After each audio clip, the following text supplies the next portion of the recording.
Hey guys, what's up? We are back here with another video today, and today we're doing my NFL Round 1 mock draft. As always, make sure you like this video if you enjoy it. Comment all your thoughts and opinions down below. Comment what team you want me to do, if you want me to do a player profile or stuff like that. Any video suggestions that you want me to do, I will put them down in the comment section, and I may or may not do them. Also, make sure that you're subscribed and hit that notification bell. I am only 37 subscribers away from my goal of 500 by the end of January. Just hit that subscribe button. Let's reach 500 subscribers for the end of January. I'll be doing at least one mock draft until March, and then we'll update it to probably 2 mock drafts throughout March and April. But we will have 2 mock drafts coming out these next 2 weeks for sure, so we'll go from there.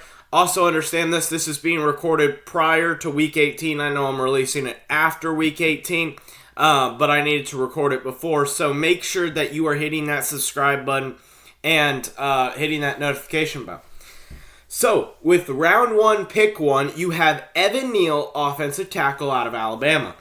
The reason why I think Evan Neal is the correct choice here for the Jacksonville Jaguars is they need massive offensive line help. It's not like they need an edge rusher. They have players that are good edge pieces, and they don't really need, even though it would be nice to have an Aiden Hutchinson or a Kayvon Thibodeau, I just don't think that that is the main priority if you're the Jacksonville Jaguars front office, whoever that may be. I think that Evan Neal is the pick that you're looking for, and pairing him with Cam Robinson as the 2 tackles is going to be a lot more help to Trevor Lawrence than to picking up an edge rusher that is going to be a big-time player, but at the same time, also not be as productive for the offense, which is what really needs help.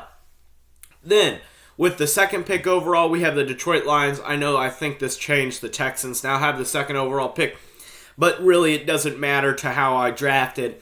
I think that the Lions will draft Aiden Hutchinson, defensive end out of Michigan. I think that Aiden Hutchinson fits the Dan Campbell lifestyle very well. I think that he's a tough, hard-nosed player, and I think that that's exactly what the Lions are looking for. I think Aiden Hutchinson would be a great pairing with a Romeo Okwara, a Julian Okwara, or an Austin Bryant. I think that that would be something dynamic and something with the defensive tackles of Levi Uzanariki and Alib McNeil could be pretty dominant as the Lions continue to build up in the trenches. With the third overall pick, and again they have the second, I think now, is that the Texans are going to be drafting Kayvon Thibodeau, edge out of Oregon. I think that Oregon will be, I think that the Texans will draft Kayvon Thibodeau, whether they're at the 2 or the 3 spot,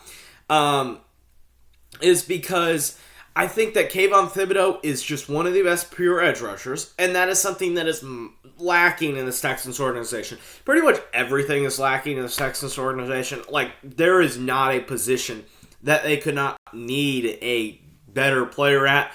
And like, even at quarterback, I don't know whether, Davis Mills ain't the best quarterback, but he also ain't the worst, so, yeah, I don't know. But basically, it's just best player available, and I think the best player available for that position is Kayvon Thibodeau.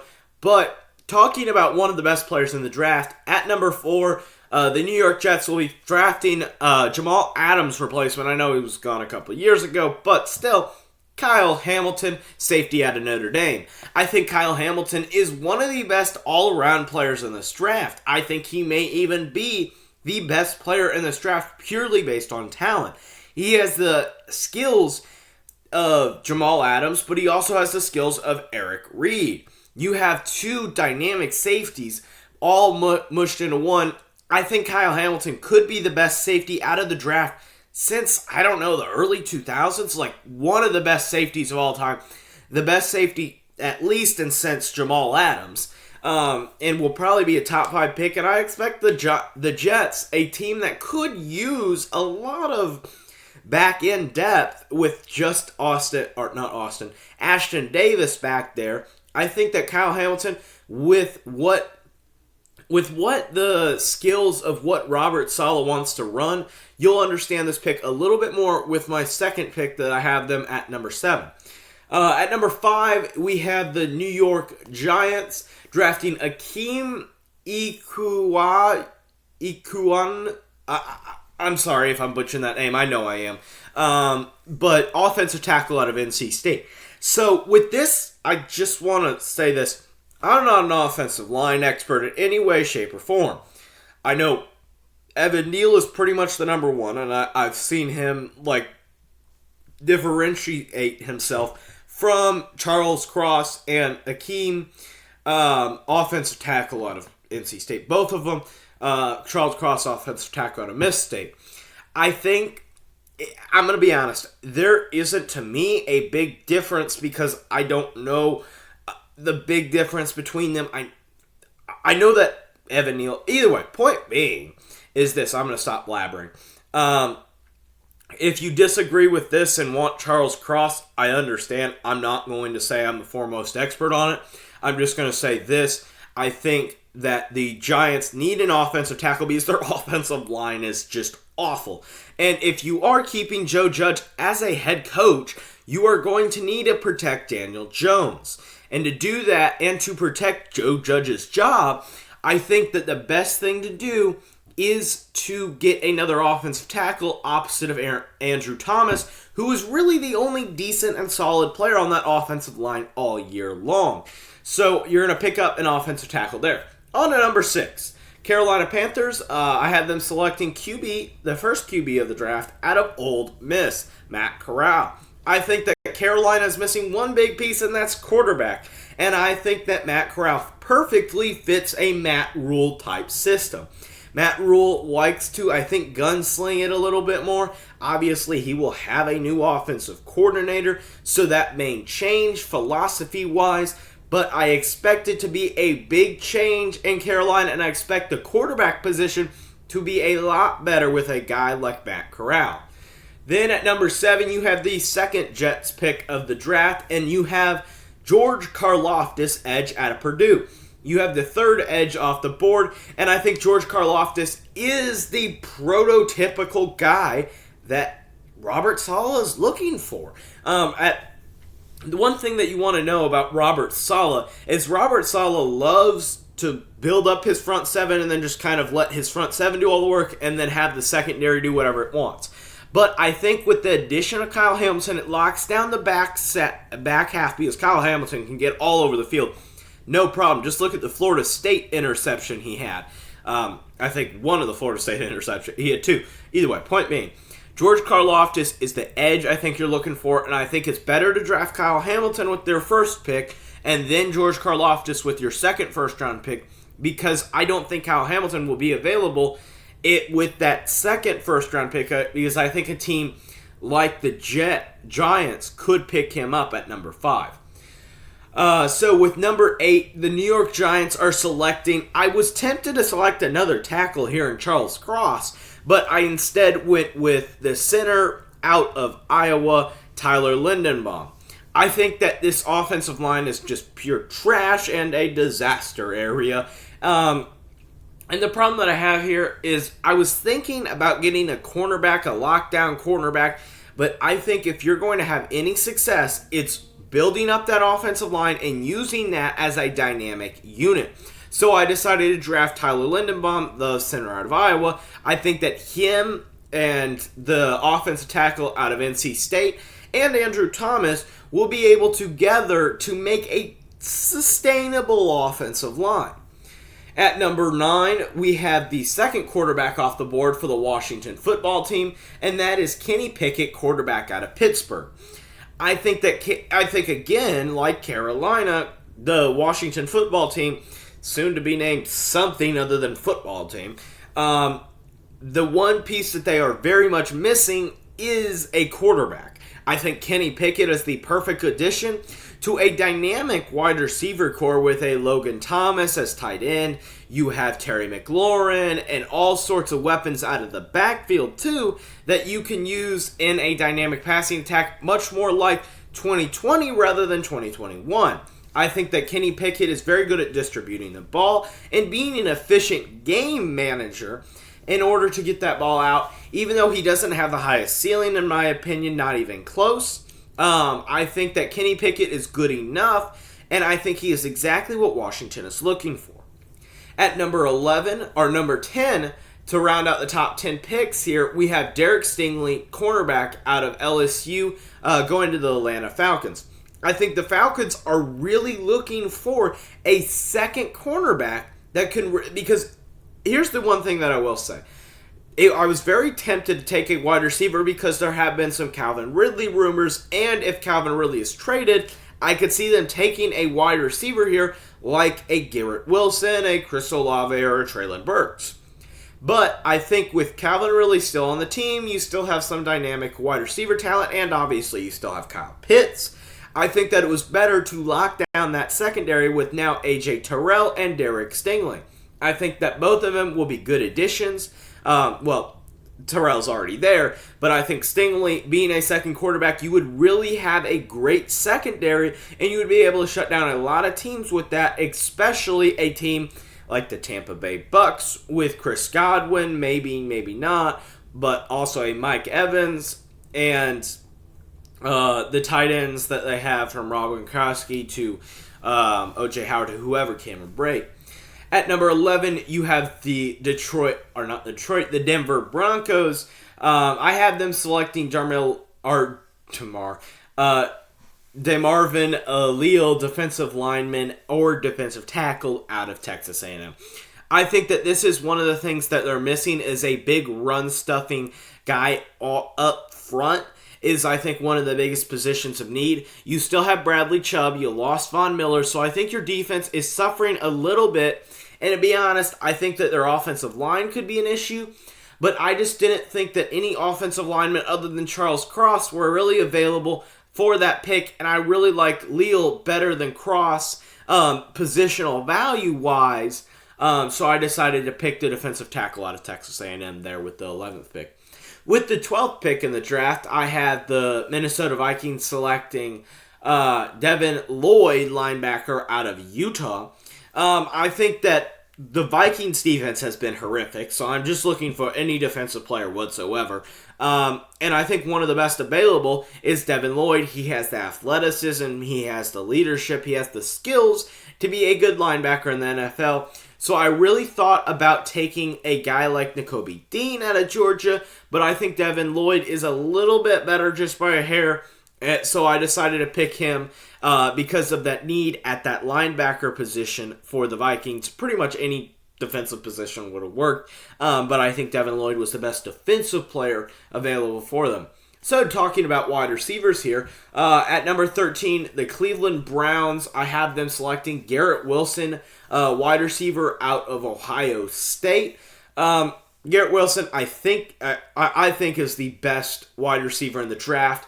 And the Browns just don't have that many holes to fill. So I think that Garrett Wilson, another dynamic wide receiver to pair with a Jarvis Landry, is a good fit. I think that that's just what you need. I was very tempted to take a quarterback, but I'm doing this half what I think and half what I think the teams will do. And I just don't think the team is going to take a quarterback. So I'm not going to take a quarterback with this one, even though if I were it, I would take a quarterback. I would take a Sam Howell, a Malik Willis, if Kenny Pickett was available, stuff like that. So at number 14, you have the Philadelphia Eagles with one of their first first round picks. And with that first round pick, I had them selecting Treylon Burks, wide receiver out of Arkansas. I think that this Arkansas wide receiver has so much talent, so much skill, so much. They're just body-wise, he's 6'4", I think 220 pounds, runs like just out of this world. I think he'll probably run a 4.3 at the combine, and a guy that's 6'4", 220, running a 4.3 at the combine, that's going to be some impressive stuff. He probably will be a top 10 wide receiver, but at this moment, I have him at number 14. Going to the Philadelphia Eagles, which is a big thing with only Devontae Smith being a big-time weapon there. So I think to help out Jalen Hurts, it would be good to add another weapon that isn't a tight end.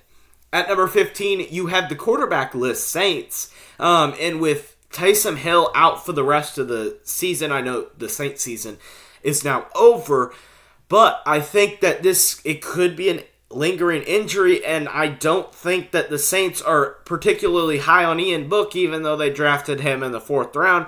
So I decided to help them out and draft a quarterback, and that is Malik Willis, the quarterback out of Liberty. I think that Malik Willis is a big-time addition, big, strong-arm quarterback, which is kind of the opposite of what Sean Payton has had in the past with a Taysom Hill or a Ian Book or obviously a Drew Brees. But I think that the difference is that you also have a guy like Jameis Winston that he brought in who is a strong, big quarterback. And I think that this is the type of guy that they're really looking for. So I have them selecting Malik Willis, quarterback out of Liberty, who has a big arm, who has all the intangibles, and I think just needs a quarterback coach like Sean Payton in order to develop him. We'll see what happens here. I could even see Sean Payton maybe as a Bears fan going to the Bears, but if he does stay at the Saints, I think that the Saints will be drafting a quarterback because that's their biggest position need outside a wide receiver, and it's just more important that you draft a wide receiver.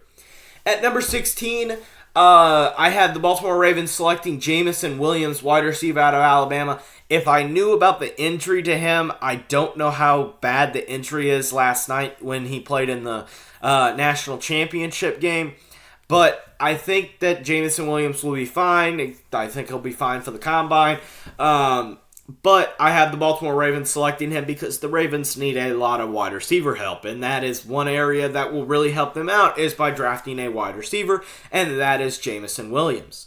At number 17, I had the Pittsburgh Steelers selecting a quarterback, a much-needed quarterback, out of North Carolina, and that is Sam Howell. I think that Sam Howell is a massively underrated quarterback. I think that he has the arm talent, I think he has the mobility, and I think he has the intelligence and leadership skills of another quarterback that sounds oddly familiar, and that's Big Ben. I think that Big Ben is a quarterback just like Sam Howell, so I think that is something that Sam Howell and the Pittsburgh Steelers organization will be looking for, and I think that this is a perfect replacement for a guy that plays like him and isn't afraid to take hits like a Sam Howell and like a Big Ben. So just match made in heaven. Thank you. At number 18, we have the newly reigning playoff Steelers drafting David Ajabu, edge out of Michigan. This is the second edge out of Michigan. But he is also extremely talented, extremely athletic, and could be a dynamic player if developed properly. The reason why I say that is because the Raiders have a bad track record of developing edge talents outside of Max Williams, the edge that formerly came out of Minnesota. Max Williams has been a success story, but you also have Clelin Ferrell, who has not been a success story, even though he's the 4th overall pick. So I think that the Raiders have an interesting draft strategy. Last year they befuddled me when they took the offensive tackle out of Alabama that I can't remember his name. What's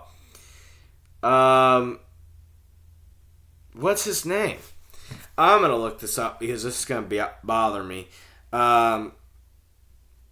Because, well, one of the things that I think Mike Mayock and John Gruden were both enjoyed doing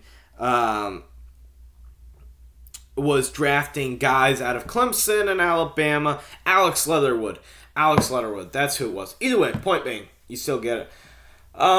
So let's see here. With the 19th overall pick and the Eagles' second first-round pick, I have them selecting Andrew Booth, the cornerback out of Clemson. I think that the Eagles could really use a second cornerback, and I think one of the best ways to do that is drafting a very athletic, a very well-rounded cornerback, and that is a cornerback named Andrew Booth. I think that Booth is a good second option, or not a second option, but a good CB2 to Darius Slay, maybe even a CB1 after a season or two of development. I think that this would be a good pairing, and I think it'd improve the Eagles' secondary quite dramatically.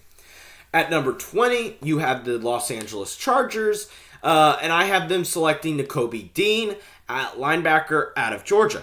I think that they have James Derwin, and I understand that James Derwin kind of plays in a similar role that Nakobe Dean would play in, but I think Nakobe Dean could play a lot like a Roquan Smith that was previously also out of Georgia and a linebacker.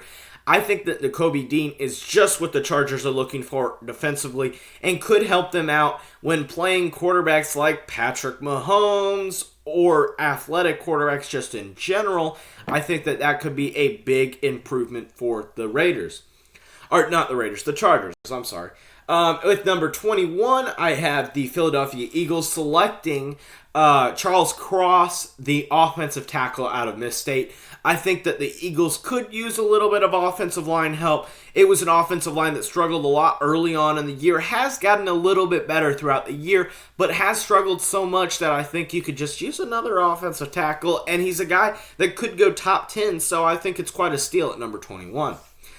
At number 22, I have the Miami Dolphins selecting Kenyon Dreen, guard out of Texas A&M. So the reason why I have them selecting them here is because I think that the Dolphins, one of their biggest struggles was offensive line this year, and I think they can use this first-round pick to get an offensive lineman, and I think that Robert Hunt wasn't a great solution there, so I'm going to take another guard, so we're going to get that there.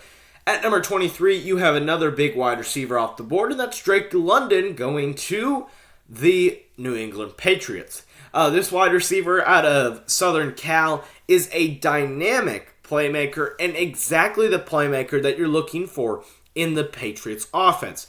I don't know whether Bill Belichick would do this. Like I said earlier, it's 50% what I think the team's going to do and 50% what I would do. And to be honest, I don't know what Bill Belichick would do. So he's just his own little thing. So I'm just going to think what I would do. What I would do is I'd draft a wide receiver. Your defense is solid. Your offensive line is solid. Your quarterback position seems to be solid. So all you're looking for now is a wide receiver. At number 24, you have one of the more interesting draft prospects, Ahmad Gardner, cornerback out of Cincinnati, going to the Arizona Cardinals. I think the Cardinals could really use a little bit of cornerback depth in a very lacking cornerback system, and with so many dynamic weapons in the NFC North, like DK Metcalf and Deebo Samuel and Brandon Ayuk, and not to mention the entire Rams wide receiver core from Cooper Kupp to Odell Beckham Jr. to whoever, I think that it would be a good idea to get another cornerback in there for the Arizona Cardinals. At number 25, I have the Bills selecting a Bills guy, just a Bills guy. I'd love to see this guy crash through a table, and that is Jordan Davis, defensive lineman out of Georgia. I think that this is just a match made in heaven. A big dude that's 300 and something pounds, 350, 360 pounds. Just like a Bills type of guy, big, mean, and just aggressive. I think Jordan Davis is the perfect fit for the Bills here on a defensive line that could use some run stoppers. At number 26, I have the Cincinnati Bengals selecting Trevor Penning, offensive tackle out of Northern Iowa. Here's the thing. The Bengals need an offensive lineman, and they didn't get it last year, which is fine because Jamar Chase is probably the right pick. I was probably wrong on that one with Penei Sewell. But you need an more offensive line help, and I think doing that is you can do that by drafting Trevor, the offensive tackle out of Northern Iowa. At number 27, I have the Dallas Cowboys. The Dallas Cowboys selecting Drake Jackson, edge out of USC, and that's Southern Cal again. I think that the Cowboys could just use a little more edge rush because the problem is when their safeties and cornerbacks play so aggressive, you need better edge rush to make sure those safeties don't do anything too stupid and let guys back there behind your defense and stuff like that. So I think drafting an edge rusher could really be helpful, and I just don't see that many flaws on the offense. And the defense seems to sometimes be the more struggling part, sometimes the offense, but I think Drake Jackson is the best player available, and I think that's what you're looking for. At number 28, the Tampa Bay Buccaneers, I have them selecting Kareem Alim, cornerback out of Florida.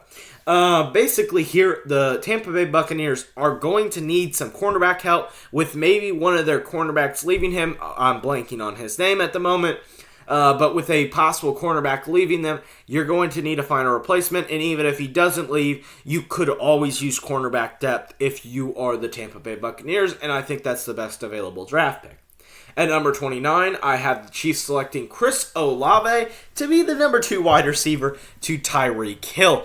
This is scary. If the Chiefs actually get Chris Olave, watch out. Watch out. That is going to be a scary combination if the Chiefs get Chris Olave, because then you would have Chris Olave and Tyreek Hill and Travis Kelce. And that is not a good match for any defense whatsoever. At number 30, talking about more wide receiver needs, you have the Detroit Lions selecting Jahan Dotson, wide receiver out of Penn State. I think the Lions just need some wide receiver depth, and I think Jahan Dotson was the best wide receiver available, and that's why I picked him. Pretty simple reasoning. Number 31, I have the Tennessee Titans selecting Roger McCreary, cornerback out of Auburn. The reason I have him selecting here is I don't know how well Caleb Farley is going to hold up injury-wise throughout his NFL career, so you might as well draft another cornerback, and most of the time, the Titans have been good all across the board. Maybe you could use a new quarterback. Maybe drafting a quarterback like a Desmond Ridder would be a good idea, but at the moment, I think that cornerback is the best need there. At number 32, I have the Green Bay Packers selecting an edge rusher out of Florida State. That kid's name is Jermaine Johnson.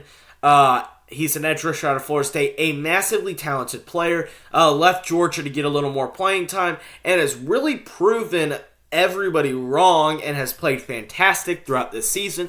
So I think that this is a big development for the Packers. I think that this would be a big win because I don't like Rashawn Gary as much. I think that this kid would be a big upgrade, and I think if you do lose any edge rushers in the next couple of years, he would be an automatic replacement. So, that pretty much wraps up today's video. Make sure the 2 videos right here. Hit the subscribe button up here, and if you stayed along, please hit that like button. Even if you dislike the video, hit the like button or hit the dislike video. If you stayed this long, I want to congratulate you. Thank you. As always, have a great day. Bye.